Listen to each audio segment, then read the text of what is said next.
കുലികളെ പേടിച്ച് സ്വയരക്ഷയ്ക്കായി ഹെൽമറ്റ് ധരിച്ചുകൊണ്ട് KSRTC bus ഓടിച്ച ഒരു ഡ്രൈവർ ഇപ്പോൾ സോഷ്യൽ മീഡിയയിൽ ശ്രദ്ധ നേടുകയാണ്. പത്തനംതിട്ടയിൽ നിന്നും കൊല്ലത്തേക്ക് പോവുകയായിരുന്ന ബസ്സിലെ ഡ്രൈവറാണ് ഹെൽമറ്റ് ധരിച്ചുകൊണ്ട് ബസ് ഓടിച്ചത്. ഇതിന്റെ ദൃശ്യങ്ങൾ ഇപ്പോൾ സോഷ്യൽ മീഡിയയിലൂടെ പുറത്തു വരുന്നുണ്ട്. യാത്രക്കാരിൽ ഒരാൾ പകർത്തിയ വീഡിയോയാണ് വൈറലാകുന്നത്.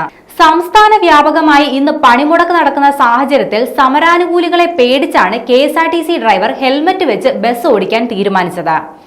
സംസ്ഥാനത്ത് പലയിടത്തും സമരാനുകൂലികൾ KSRTC ബസ്സുകൾ തടയുകയും കടകമ്പോളങ്ങൾ അടപ്പിക്കുകയും ചെയ്തു. കൊല്ലത്ത് സർവീസ് നടത്തുകയായിരുന്ന KSRTC ബസ്സിലെ കണ്ടക്ടറെ സമരക്കാർ മർദ്ദിച്ച സംഭവമുണ്ടായി. വിവിധയിടങ്ങളിൽ ബസ്സുകൾക്ക് നേരെ കല്ലേറും ഉണ്ടായിട്ടുണ്ട്. ഇതോടെയാണ് പത്തനാപുരം ഡിപ്പോയിലെ KSRTC ബസ് ഡ്രൈവറായ ഷിബു തോമസ് ഹെൽമറ്റ് വെച്ചുകൊണ്ട് ബുദ്ധിപരമായി ബസ് ഓടിച്ചത്.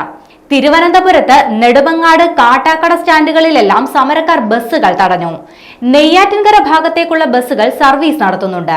എന്നാൽ നെയ്യാറ്റിൻകരയിൽ നിന്നും തമ്പാനൂരിലെത്തിയ ഡ്രൈവറെയും കണ്ടക്ടറെയും ബസ് സ്റ്റാൻഡിൽ തടഞ്ഞുവെച്ച സംഭവമുണ്ടായി. ബാഗ് ഉൾപ്പെടെ വാങ്ങിവെച്ചുവെന്നും ഭീഷണിപ്പെടുത്തിയെന്നും ജീവനക്കാർ വ്യക്തമാക്കുന്നുണ്ട്.